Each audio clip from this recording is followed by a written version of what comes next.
اللہ کی نبی صلی اللہ تعالی علیہ وسلم نے کبھی فرمایا تھا، نبی اکرم صلی اللہ علیہ وسلم نے فرمایا تھا، اگر قبر کے اندر آدمی جواب نہیں دے پایا، اگر جو سوال ان سے کیے جائیں گے ان کا جواب اگر نہیں دے پایا، لڑکا ہو یا لڑکی، اگر جواب نہیں دے پایا تو اللہ تعالیٰ دو فرشتہ اس کے لیے مقرر کر دیتا ہے۔ ایک فرشتہ اندھا ہوتا ہے اور ایک فرشتہ بہرا ہوتا ہے، سنتا ہی نہیں ہے، اور ان دونوں فرشتوں کی ہاتھ میں اتنے زبردست کلہاڑی دی جاتی ہے، اتنا زبردست لوہے کے کلہاڑی دی جاتی ہے۔ اللہ کے نبی صلی اللہ علیہ وسلم فرماتے ہیں اگر اس کلہاڑی سے پہاڑ کے اوپر مار دی جائے تو پہاڑ بھی ریزہ ریزہ ہو جائے۔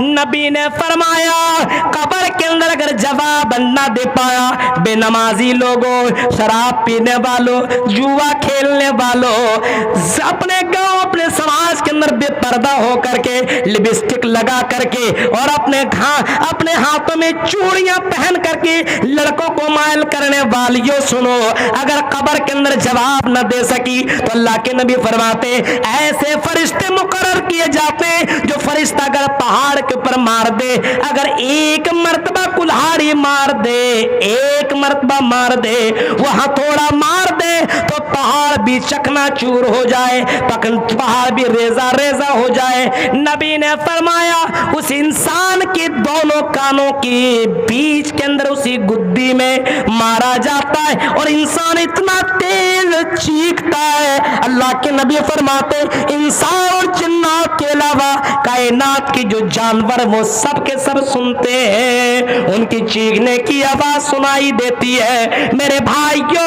اگر آج ظلم کر رہے ہو، آج شراب پی رہے ہو، آج اگر زنا کر رہے ہو، آج اگر موبائل سے غلط کام کر رہے ہو، آج اگر تم کچھ زیادہ غلط کر رہے ہو تو یاد رکھو تمہیں بھی مرنا ہے، ہمیں بھی مرنا ہے۔ انک میت وانہم میتون، اے نبی آپ کو بھی مرنا اور جو لوگ آپ کے موت کا انتظار کر رہے ہیں انہیں بھی مرنا ہے۔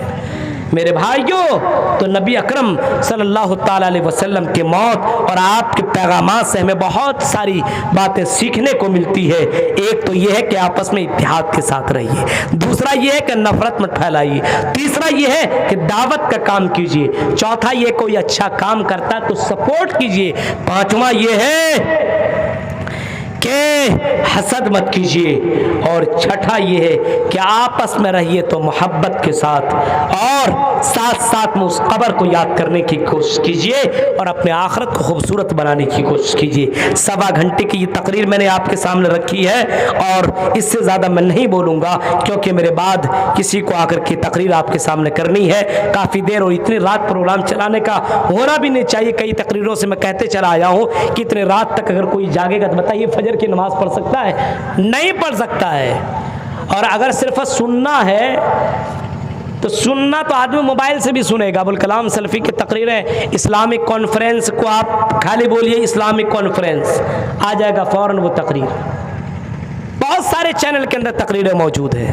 میرے بھائی کو سننا، یہ صرف سننا انجوائے کرنا نہیں ہے بلکہ آپ نے سن کر کے کتنا عمل کیا۔ صحابہ وہ تھے اگر وہ سن لیا کرتے تھے تو عمل کر لیا کرتے تھے۔ ایک صحابی جن کا نام خریم الاسدی ہے، خریم الاسدی ہے، نبی اکرم صلی اللہ علیہ وسلم نے فرمایا نعم الرجل الخریم الاسدی، بڑا اچھا صحابی ہے خریم الاسدی، لو کان اطولو، کاش کی جمتی ہی ویس بالو ازاری، اگر وہ صحابی اپنے بال چھوٹے چھوٹے کر لیں، اپنے کپڑے کو ٹکنے کے اوپر کر لیں تو اور زیادہ اللہ کے نظر میں اچھے ہو جائیں گے اور محمد رسول اللہ ان سے اور زیادہ محبت کرنے لگیں گے۔ یہ اللہ کے نبی نے فرمایا، کن سے؟ خریم الاسدی سے، ایک صحابی ہے۔ کسی صحابی نے کہا کہ اللہ کے نبی نے یہ جملے تمہارے بارے میں کہے کہ اگر وہ بال چھوٹے کر لیں اور اپنے کپڑے کو اوپر کر لیں تو اللہ اور اس کے رسول ان سے زیادہ محبت کرنے لگیں گے۔ کینچی اٹھائی، اس صحابی نے صرف تقریر نہیں سنی، صرف خطبہ نہیں سنا، بلکہ خریم الاسدی نے اپنے بال کو چھوٹا چھوٹا کر لیا اور اپنے کپڑے کو کاٹ لیا، اپنے ٹکنے سے اوپر کپڑا کر لیا۔ اسی طریقے سے ایک صحابی ہیں جن کا نام حضرت عبداللہ ابن عمر ہے۔ حضرت عبداللہ عبداللہ ابن عمر نماز کی بڑے پابند تھے، بہت زیادہ عبادت گزار تھے، تقوی والے تھے۔ نبی اکرم نے ایک وقت لوگوں کے درمیان میں فرمایا تھا لو کان یصلی باللیل، کاش کہ حضرت عبداللہ ابن عمر رات میں اٹھ کر کے تہجد کی نماز پڑھنے لگے تو اللہ کی نظر میں اور زیادہ اچھے ہو جائیں گے۔ یہ تقریر سنی اور ڈائریکٹ نہیں سنی بلکہ کسی صحابی نے کہا کہ اللہ کے نبی نے فرمایا اگر تم تہجد کی نماز پڑھنے لگو تو اللہ کی نظر میں بہت زیادہ اچھے ہو جاؤ گے۔ وکانا فکانا بعدو، اس کے بعد اس صحابی نے حضرت عبداللہ ابن عمر نے اپنی زندگی میں کبھی بھی تہجد کی نماز نہیں چھوڑی، یعنی تقریر سن لینے کے بعد، نبی سے خطبہ سن لینے کے بعد، نبی سے نصیحتیں سن لینے کے بعد وہ عمل کیا کرتے تھے۔ ہمارے اور آپ کی طرح نہیں، پوری رات سن لینے کے بعد کوئی بدلاؤ نہیں ہے، کوئی چینجنگ نہیں، کوئی تبدیلی نہیں۔ ہائے رے مسلمان او میری بہنوں، اگر تم آج تقریر سن کر کے کل سے پردہ نہ کرو تو یاد رکھنا تمہیں ڈبل گناہ ملے گا۔ اتنی زیادہ تقریریں سن لینے کے بعد اگر نماز کے پابندی نہ کرو تو تمہیں ڈبل گناہ ملیں گے۔ اگر میرے بھائیوں یہی حسد یہی جلن تم کرتے رہو، دعوت کا کام نہ کرو، اچھے لوگ جو ہمارے سماج کے اندر ہیں جو دعوت کا کام کرنا چاہتے ہیں، نیکی والا کام کرنا چاہتے ہیں، دعوت و تبلیغ کا کام کرنا چاہتے ہیں، اگر تم اس کا سپورٹ نہ کرو اور پھر اسی میں اسی نگر اسی ڈگر میں لگے رہو، اسی طریقے میں لگے رہو، آج جیسا کر رہے تھے کل بھی ویسا کرو گے تو یاد رکھنا تمہیں ڈبل گناہ ملے گا۔ سن لینے کے بعد میرے بھائیو تمہیں زیادہ گناہ ملے گا اور زیادہ تمہیں سزا دی جائے گی، کیوں پہلے تم جانتے نہیں تھے، اب تم نے جان لیا۔ اس کے بعد اگر تم یہ کام کر رہے ہو تو اللہ تبارک و تعالیٰ کا عذاب تمہارے اوپر نازل ہو سکتا ہے۔ صحابہ وہ تھے اگر سن لیتے تھے تو اس کے اوپر عمل کرنا شروع کر دیتے تھے۔ آج دیکھ رہے ہیں کپڑا وہی پہنیں گے، وہی اسٹائل والا، ہماری لڑکیاں وہی دوپٹہ اوڑھیں گی جس سے پورا جسم دکھ رہا ہے۔ ہاں یہی حال ہے اپنے سماج کا۔ میرے بھائیوں ذرا تصور کرو ہمارے سماج کے اندر اتنی ساری باتیں ہو رہی ہے، تو اللہ تبارک و تعالیٰ سے ہم دعا کریں کہ رب کریم جب تک تو ہمیں زندہ رکھ، موت تو آنی ہے، مجھے بھی آنی ہے، یہ ہمارے محترم دوست انہیں بھی آنی ہے، آپ بیٹھے ہوئے آپ کو بھی آنی ہے۔ آج سے 100 سال یا آج سے 50 سال کے بعد یا 100 سال کے بعد یہ گارنٹی سے لکھ لو، آج ہم اور آپ جو دکھائی دے رہے ہیں یہ زمین کے اوپر نہیں رہیں گے، زمین کے نیچے چل جائیں گے، قبر کے اندر چلے جائیں گے میرے بھائیوں۔ لیکن دنیا کے اندر کچھ اچھا کر لو تاکہ مرنے کے بعد تمہیں فائدہ ملے، اپنے اچھے اخلاق بنا لو، حسد ختم کرو، جلن ختم کرو، متقی اور پرہیزگار بن جاؤ۔ اللہ تعالیٰ سے دعا ہے رب کریم تو ہمیں جب تک زندہ رکھ نبی اکرم کے پیغامات کو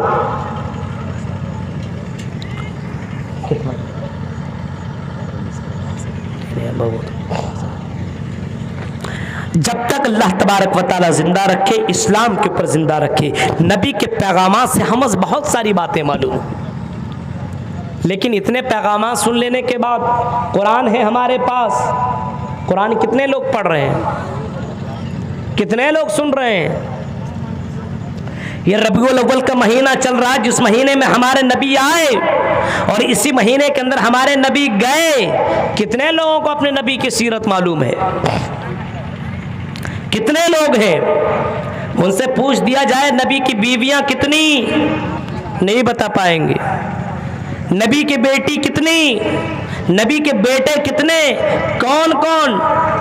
ہاں نبی اکرم صلی اللہ تعالیٰ علیہ وسلم نے آخری نماز کون سی پڑھائی، اسلامک نالج پتہ نہیں ہے ان کو۔ میرے بھائیو ذرا تصور کرو یہ حالات ہے اپنے سماج کے۔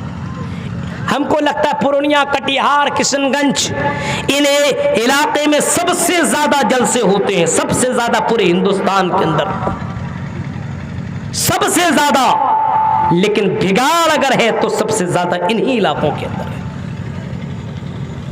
میں نے وہ منظر بھی دیکھا، قرآن کی آیت پڑھی جا رہی ہے قُل لِّلْمُؤْمِنِينَ يَغُضُّوا مِنْ أَبْصَارِهِمْ، آیت پڑھی جا رہی ہے اے مومن مردو تم اپنی نظریں نیچی کرو.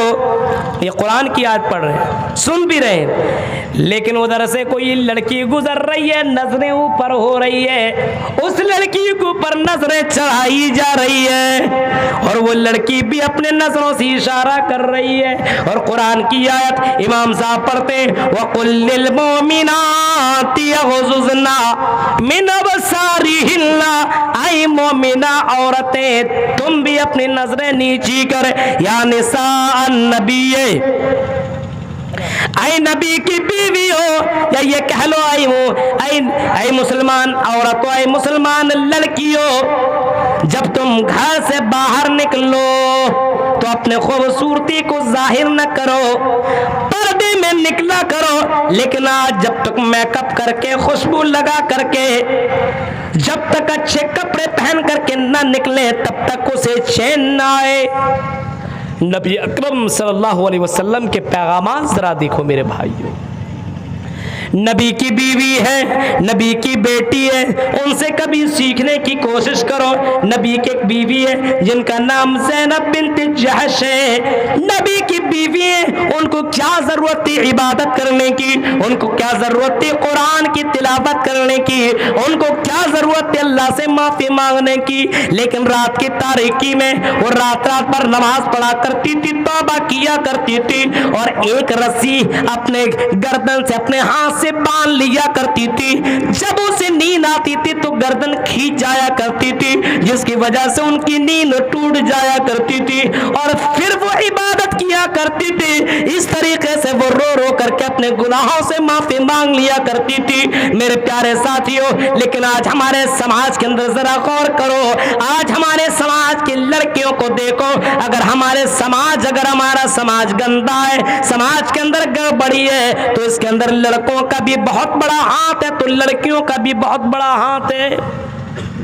گارجین جو ذمہ داری ہے وہ ذمہ داری ہم نے نبھائی نہیں ہے. اچھا بتائیے, امام صاحب کی ذمہ داری ہے نماز پڑھانا, خطبہ دے لینا, بس یہ بہت بڑا کام کر رہے ہیں وہ. نبیوں کے وارث ہیں, العلماء ورثۃ الانبیاء. اب نبی نہیں آئیں گے دنیا کے اندر, یہی علماء نبیوں کے وارث ہیں, یہی علماء سے دین سیکھنے کی کوشش کرو. نبی کی بات اب کوئی نبی دنیا میں نہیں آئے گا, لا نبی بعدی, اب میرے بعد کوئی نبی دنیا میں نہیں آئے گا, کوئی نبی آنے والا نہیں. اگر میرے بعد کوئی نبی ہوتے تو حضرت عمر فاروق ہوتے, لیکن اب میری بات کوئی نبی نہیں آئے گا. میرے بھائیوں, اب تمہاری ذمہ داری ہے اپنے سماج کے اندر اچھا لانے کی, اپنے سماج کو سدھارنے کی تمہاری ذمہ داری ہے. اگر تمہارا بیٹا بگڑا ہوا ہے تو باپ نہیں سدھارے تو کون سدھارے, اگر بیٹی بگڑی ہے تو ماں نہیں سدھارے تو کون سدھارے, اگر بھائی بگڑا ہے تو بھائی نہیں سدھارے تو کون سدھارے. آئی مسلمانوں, جلسہ کرا لینا چلو بڑی اچھی بات ہے کہ تم دعوت کا ایک کام تم انجام دے رہے ہو, بہت اچھی بات ہے, دعوت و تبلیغ کا کام ہونا چاہیے, لیکن ساتھ ساتھ میں اپنے سماج, اپنے گھر کے اندر بھی بدلاؤ آنی چاہیے, اپنے گھر کے اندر پریورتن ہونا چاہیے, اپنے گھر کے اندر جو بیماریاں ہیں, جو گڑبڑی, ان کو ختم کرنے کی ضرورت ہے. المؤمنون والمؤمنات بعضهم اولیاء و بعض, مومن وہ ہیں, ایک مومن مومن کا دوست ہے, اور دوست کا مطلب یہ یامرون بالمعروف وینہون عن المنکر, ایک مومن دوسرے مومن کو بھلائی کا حکم دیتا ہے. یعنی اگر آپ نماز پڑھنے کے لیے جا رہے ہو تو اپنے بھائی کو بھی نماز پڑھنے لے کر کے جاؤ, اپنے چچا کو بھی نماز پڑھنے لے کر کے جاؤ. اگر آپ نماز پڑھ رہی ہو تو اپنے بیٹی کو بھی نماز پڑھاؤ, اپنی ساس کو بھی نماز پڑھاؤ, اپنی چچی کو بھی نماز پڑھاؤ, اپنے سہیلی کو بھی نماز پڑھاؤ, اپنی بہن کو بھی نماز پڑھاؤ. یہ تمہاری ذمہ داری ہے, یہ تمہارے پر یہ ذمہ داری عائد ہوتی ہے. موت آنی ہے, موت آنے سے پہلے یہ کر لو, ورنہ موت کے بعد پچھتانے سے کیا فائدہ. موت کے بعد کیا فائدہ, کوئی فائدہ ہے؟ یہ تھوڑی ہوگا کہ اللہ مجھے چھوڑ دو, جانے دو, بینک میں بہت پیسہ ہے, اللہ کے راہ میں خرچ کر لینے دو. ایسا تھوڑی ہے کہ آپ کو موت کے بعد ریٹرن ہونا پڑے گا. نہیں, دنیا میں دوبارہ واپسی نہیں ہے, موت کے بعد کوئی واپسی نہیں ہے. اخلاق اچھا کرو, ہمارے کیریکٹر صحیح نہیں, ہمارے اخلاق صحیح نہیں.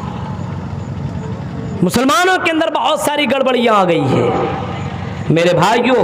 اگر ذہن کے اندر یہ بیٹھا لو کہ نبی کو جب موت آئی، صحابہ کو موت آئی، صحابہ تبا تابعین کو موت آئی، ہاں اسی طریقے سے خلیفہ راشد اور اس کے علاوہ ائمہ اربعہ جس کو ہم اور آپ کہتے ہیں، امام ابو حنیفہ، امام شافعی، امام مالک، امام احمد ابن حنبل، ان لوگوں کو جب موت آئی ہے تو ہمیں اور آپ کو بھی موت آئے گی. اور اگر تمہیں یہ یقین نہیں ہوتا ہے تو قبر میں جا کر کے دیکھو، تمہیں یقین آ جائے گا. نبی نے کبھی فرمایا تھا لوگوں بازار یہ اللہ کی نظر میں سب سے بری جگہ ہے، اللہ کی نظر میں سب سے اچھی جگہ مسجد ہے. مسجد ہے تم مسجد جایا کرو، لیکن اگر تمہیں موت کو یاد کرنا ہو، تمہیں آخرت خوبصورت بنانا ہو تو تم قبرستان کی زیارت کرو. فزروہا فإنہا تذکرکم الموت، تمہیں قبرستان کی زیارت کرو، تم موت تمہیں یاد آئے گی، تم غلط نہیں کرو گے، تم نفرت نہیں پھیلاؤ گے. میرے بھائیو جی اسلام تمہیں جانور کو مارنے کا حکم نہیں دیتا ہے. میرے بھائیو انسان کو مارنے کا کہاں سے حکم دے سکتا ہے؟ ایک جانور کو اگر تم مار رہے ہو تو میرے بھائیو اس کا بھی تمہیں اللہ کے یہاں حساب دینا پڑے گا. آج مسلمان کو مار رہا ہے، آج مسلمان غیر مسلم کو بھی مار رہا ہے. میرے بھائیو یہ غلط ہے، اور ہمارے ہندو بھائی مسلمان کو بھی مار رہے ہیں. میرے بھائیو یہ بھی غلط ہے. ابھی کچھ جگہوں کی خبریں آ رہی ہیں کہ مسجدوں کو جلایا جا رہا ہے، مسلمانوں کو ستایا جا رہا ہے، تکلیفیں دی جا رہی ہے. میرے بھائی وہ انسان نہیں ہے، انسان کے نام پر وہ جانور ہے. جانور اگر وہ مسلمان ہی کیوں نہیں ہے، لیکن اگر وہ انسان کو اگر تکلیف دیتا ہے تو قرآن کہتا ہے انسان کو اگر مارتا ہے تو ایک انسان کو نہیں بلکہ پوری انسانیت کو وہ مار رہا ہے. ایک انسانیت کو اگر کوئی ایک انسان کو بچاتا ہے تو پوری انسانیت کو وہ بچا رہا ہے. تو میرے بھائی کیوں ضرورت اس بات کی ہے کہ جب تک ہم دنیا کے اندر رہے موت کو ہمیشہ یاد رکھیں. ایک انسان اچھا عمل کرے. نبی کی موت سے ہمیں یہ عبرت ملتی ہے، نبی کے موت سے ہمیں عبرت ملتی ہے. اللہ کے نبی صلی اللہ علیہ وسلم موت کی حالت میں، اور اللہ کے نبی کہہ رہے ہیں الصلاۃ الصلاۃ الصلاۃ، اے لوگوں نماز کا تم خیال کرنا. میری نظر میں نماز بہت بڑی چیز ہے، نماز کا تم خیال کرنا. ہمارے نبی یہ کہہ کر کے گئے ہیں، اور آج نماز نہیں ہے بلکہ نماز کے نام پر بہت کچھ ہے. نماز تو نہیں ہے، ٹوپی کرتا پاجامہ لگا لیا، مسلمان کا نام دے دیا اور بہت غلط کام کر رہے ہیں. ضرورت اس بات کی ہے سماج کے اندر اتحاد پیدا کیجیے. ضرورت اس بات کی ہے کہ اگر کوئی اچھا کام کر رہا ہے تو سپورٹ کیجیے.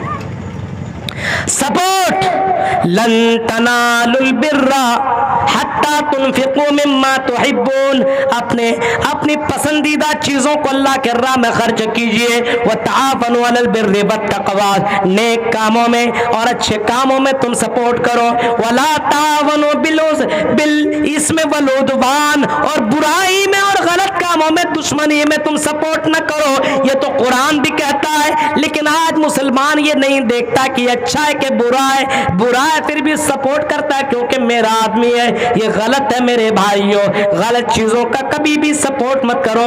تمہیں مرنا اللہ کے پاس جا کر کے تمہیں حساب دینا ہے. تو نبی کی موت سے ہمیں یہ باتیں ہمیں سیکھنے کو ملی. جب نبی کی موت ہو سکتی ہے تو ہماری بھی نبی نے فرمایا اپنے اخلاق اچھے کرو، نماز پڑھو، دیندار بنو، اپنے بڑوں کی عزت کرو، اپنے چھوٹوں کا ادب کرو. جو تم سے بڑے ہیں، بزرگ ہیں، وہ بزرگ ہیں. اللہ کے نبی نے فرمایا، اللہ کے نبی صلی اللہ علیہ وسلم نے فرمایا وہ مجھ میں نہیں ہے، وہ مجھ میں نہیں ہے جو اپنے سے بڑوں کی عزت نہ کرے اور اپنے چھوٹوں کا ادب نہ کرے. میرے بھائیوں اپنے سے بڑوں کی عزت کرنا سیکھو، اپنے سے چھوٹوں کا ادب کرنا سیکھو. اپنے مسلمان بہنوں کی عزت بھی کرو. یہ نہیں ہے کہ یہ میری بہن نہیں ہے، کسی اور کی بہن ہے تو میرے بھائی اس کے پیچھے لگ جاؤ اور اس کو چھیڑو اور اس کو پریشان کرو. اسلام نہیں بتاتا ہے، چاہے وہ مسلمان کی بیٹی ہو چاہے وہ غیر مسلم کی بیٹی ہو، وہ کسی نہ کسی کی بہن نے. اس وجہ سے میرے بھائی جو اس کو تم بہن ہی سمجھو. جیسے تمہیں یہ لگے کہ اگر تمہاری بہن کو کوئی چھیڑے تو تمہیں برا لگتا ہے، اگر کسی کی بہن کو چھیڑو گے تو اس کو بھی برا لگے گا. اس وجہ سے اسلام کے پیغامات کو اپنے زندگی کے اندر لازم تعلیم کرو, اسلام کے پیغامات کو اپنے اندر داخل کرنے کی کوشش کرو. میرے بھائیوں, یہ چند باتیں تھی جو میں نے آپ کے سامنے رکھی ہے. یہ 1.5 گھنٹے کی تقریر میں نے آپ کے سامنے بیان کی, اس امید کے ساتھ کہ موت تو آنی ہے, لیکن موت آنے سے پہلے اپنی زندگی کے اندر تبدیلی لاؤ. بہت سے تقریر آج سے سننے میں آیا 4 یا 5 جلسے ہیں, اتنے جلسے کے باوجود تبدیلی نہیں. میرے بھائی, اور رات پر جاگ کر کے سننا بڑی بات نہیں ہے, عمل کرنا ہے. عمل سے زندگی بنتی ہے, جنت بھی اور جہنم بھی. یہ خاکی اپنے فطرت میں نہ نوری ہے نہ ناری ہے. انہی باتوں پہ میں اپنی بات کو ختم کرتا ہوں اور رب العالمین سے دعا کرتا ہوں کہ رب کریم جب تک تو ہمیں زندہ رکھ, اسلام کے اوپر زندہ رکھ. جب بھی ہمارا خاتمہ ہو, ایمان کے اوپر خاتمہ ہو, نبی اکرم صلی اللہ علیہ وسلم کے پیغامات کو دل سے لگانے کی توفیق عطا فرما, اور ساتھ ساتھ میں نبی کے پیغام کو لوگوں تک عام کرنے کی توفیق عطا فرما. جو لوگ اچھا کام کر رہے ہیں اللہ ان کے کام میں اللہ تو مدد عطا فرما. الہ العالمین, جو سماج کے اندر گڑبڑیاں پیدا کرنا چاہ رہے ہیں اللہ ان کو ہدایت عطا فرما, ان کو اخلاق مند بنا دے. رب العالمین جب تک تو ہمیں زندہ رکھ, اسلام کے اوپر زندہ رکھ, جب بھی ہمارا خاتمہ ہو ایمان کے اوپر خاتمہ ہو. آمین. وآخر دعوان الحمدللہ رب العالمین, والسلام علیکم ورحمۃ اللہ وبرکاتہ. اٹھ جائیے, رات بھر کی جاگ کر کے